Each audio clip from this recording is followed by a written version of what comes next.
ის რომ ევროკავშირის მხრიდან და კონკრეტულად ამ შემთხვევაში ევროპარლამენტის მხრიდან ინტერესი საქართველოში მიმდინარე მოვლენების მიმართ ძალიან მაღალია. ჩვენ უნდა წარმოვიდგინოთ, რომ იმ ფონზე, როდესაც სოფლიოში ძალიან ბევრი რაღაცა სიტუაცია და ვითარება და რაღაცა ესკალაცია არის, ამ დროს როცა ევროპის პარლამენტში გეთმობა ტრიბუნა, ეს ძალიან მნიშვნელოვანია, ეს ერთი. და მეორე ის, რომ სალომე ზურაბიშვილი ითვლება რაღაც ლეგიტიმურ წარმომადგენლად, რომელიც ყოველთვის დგას და უშუალოდ და იცავს საქართველოს ევროპულ მომავალს. სწორედ ის არის მიწვეული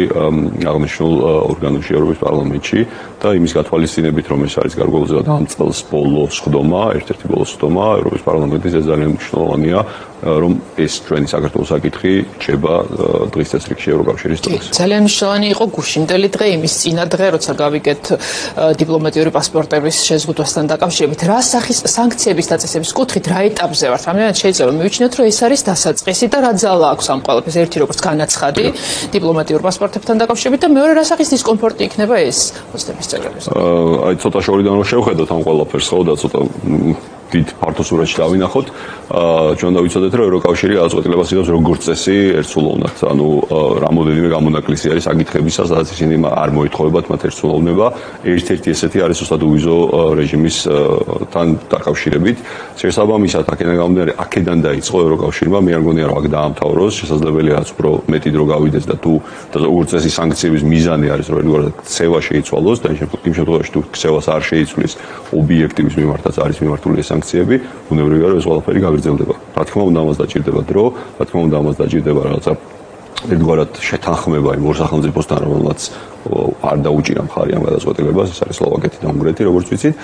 მაგრამ დროთა განმავლობაში იმ შემთხვევაში თუ სიტუაცია ესე დარჩა, როგორც არის, ან გაუარესდა, ბუნებრივია რომ ამაზე ასე უპასუხოთ ეს არ დარჩა. შეგვიძლია რომ დავუშვათ ველოდოთ იმ შემთხვევაში თუ აი ამ ერთსულოვნება ვერ შედგა, უკვე აი როგორც ბალტიისპირეთის ქვეყნებმა ინდივიდუალური სანქციების დაწესებაზე გადავიდეს ევროპის სხვადასხვა ქვეყანა. ევროკავშირი როგორც წესი, აი რაც კი ბოლო წლებში ყოველთვის ცდილობს რომ იყოს, როცა საგარეო პოლიტიკას ეხება რაღაცა გლობალური აქტორი და შესაბამისად ერთიანი ნაბიჯი და ერთიანი მიდგომები კონდეს. ეს უფრო გამონაკლისია ხოლმე, როცა ინდივიდუალურად იღებენ ქვეყნები ეს გადაწყვეტილებას, რაც მაგალითად ლიეტუამ და ესტონეთმა მიიღეს, მაგრამ მე მაინც ფიქრობ, რომ ყოველთვის ეცდებიან რომ რაღაცა ერთიანი პოზიციით წავიდნენ წინ, რომელსაც ბევრად უფრო მაღალი ლეგიტიმაცია აქვს, ბუნებრივია, თუმცა უფრო მეტ ასე ვთქვათ, დღეს თბილისში ევროსაბჭოს გენერალური მდივანი ალენ დერსე იმყოფება. ვიცით მოკლედ ვიზიტის შინაარსი რა შეიძლება იყოს, წინარე განცხადებაც მოვისმინეთ, მაგრამ აი რას უნდა ველოდოთ, იმიტომ რომ თითქოს ეთერში სამ შევიდოდით ვამბობდით კიდეც, რომ ეხა ხელისუფლება გადასულია, თითქოს არაფერი არ ხდება და არაფერს არ აკეთებს რა, პირიქით ყოველ ღამით ახალ პროვოკაციას გიწყობს. აი ეს კონკრეტული ვიზიტის, ამ კონკრეტული ვიზიტისგან რა შეიძლება ველოდოთ და რა არის უშუალოდ მთავარი რაც რამაც შეიძლება რაღაც ნაბიჯი გადაადგმევინოს პასუხისგებლობისკენ. მე ვფიქრობ, ქართული ოცნებას რაღაცა სამი რაღაცა ნიშნული აქვს ამ შემთხვევაში. ერთი არის ეუთოუდირის დასკვნა, რომელიც წესით ალბათ ვარაუდია რომ იანვარში უნდა იყოს. მეორე არის ახალი წლის პერიოდი და იმედი იმისა, რომ ეს პროტესტი, რომელიც არის რაღაცა კვევით წავა და მიინავლება საერთოდ და მე ხალხი აღარ გამოვა ქუჩაში და მესამე არის როგორც ისინი აცხადებენ ტრამპის უკვე მოსვლა თეთრ სახლში. შესაბამისად აი ამაზე არის ახლა გადაწყობილი ეს ყველაფერი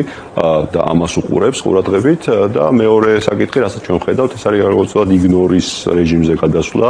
პროაქტიული რეჟიმიდან. ასევე ის რომ აი ეს რეაქცია რაც მოყვა ყველაფერი, რაც ახლა ჩვენ ვისაუბრეთ, ხო, საგარეო საქმეთა მინისტრების გადაწყვეტილება მანამდე გასულ კვირას პრეზიდენტ მაკრონის ზარი ბიძინა ივანიშვილთან და ასე შემდეგ. ანუ ამის საფუძველზე ყოველ შემთხვევაში გარკვეული ცვლილებებს ვხედავთ, მაგრამ ამდენად მდგრადია ეს ცვლილებები, ასე ვთქვათ, და ამდენად ესე დარჩება, ამის თქმა ძალიან ძნელად სავარაუდოა, მაგრამ მე ვფიქრობ, აი ეს არის ის სამი საკითხი, რასაც ქართული ოცნება უყურებს ძალიან ყურადღებით. ერთი რომ აიღოს გარედან ლეგიტიმაცია და თქვას, რომ არჩევნები ნორმალურ რეჟიმში ჩაიარა და შესაბამისად ის ლეგიტიმური ხელისუფლებაა და მეორე რომ ტრამპის მოსვლის შემდეგ ამერიკის შეერთებულ შტატებთან ასე ვთქვათ გადატვირთოს და აალაგოს ურთიერთობა. აი ეს დიპლომატიური პასპორტების თემას კარგად რომ შევეხოთ, რა სახის დისკომფორტია ეს და ზოგადად ამის გამოცდილება არ ვიცი ყოფილა თუ არა მსოფლიო მასშტაბით, რას ნიშნავს ეს, ხო, აი პირდაპირ გარდა იმისა, რომ ეს დისკომფორტი არის, რა სახის პოლიტიკური განაცხადია. და აქვე, იმიტომ რომ ნახეთ გუშინ ირაკლი ყობახიძემ სახელმწიფო მედიის ეთერებში თავი იმართლა, რაც ეკამ უკვე თქვა, რომ მე უკვე მოუწია იმისი თქმა, რომ გარდა ამისა თქვა რომ აი თითქოს არაფერი არ არის ეს დიპლომატიური პასპორტებისთვის შეზღუდვა ჩვენ წითელი პასპორტებიც გვაქვს მაინც გავივლით მაგრამ სინამდვილეში კარგად რო ავუხსნათ საზოგადოებას ან ბიომეტრიული მონაცემები ერთია წითელი იქნება პასპორტი თუ ლურჯი თუ შავი რა მნიშვნელობა აქვს ასე ვთქვათ პარალელურად ლაივ რეჟიმში ჩვენ ვადევნებთ თვალს ევროპარლამენტს სადაც საუბარში უკვე გამოჩნდა წუთი-წუთზე მის სიტყვას ველოდებით რასაც რა თქმა უნდა ჩვენ თქვენთან ერთად მოვუსმენთ და მივადევნებთ მე ვფიქრობ ორი მნიშვნელოვანი დეტალი აქვს პირველი გახლავთ ის რომ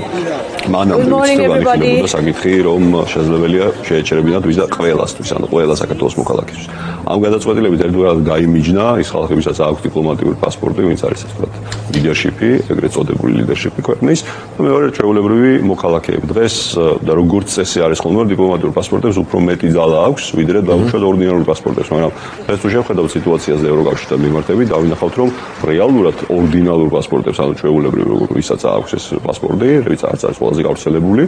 უფრო მეტი ძალა აღმოაჩნდა ვიდრე დიპლომატიურ პასპორტს ანუ ეს არის გზავნილი ერთი მხრივ რომ რაღაც ხალხისთვის ევროკავშირის კარი ისე უღიარჩება ხოლო ლიდერშიპისთვის ეს კარი გარკვეულწილად დახურული არის ეს ერთია მეორე რაც შეეხება უშუალოდ მათ მიერ ეგრეთ წოდებული წითელი პასპორტების გამოყენებას ამას ალბათ დავინახავთ მას მერე როცა ევროკომისია გაწერს რეალურად იმ პროცედურებს რა პროცედურებითაც იხელმძღვანელებენ წევრი ქვეყნები როცა ეს ხალხი მივა სატურის გადაკვეთას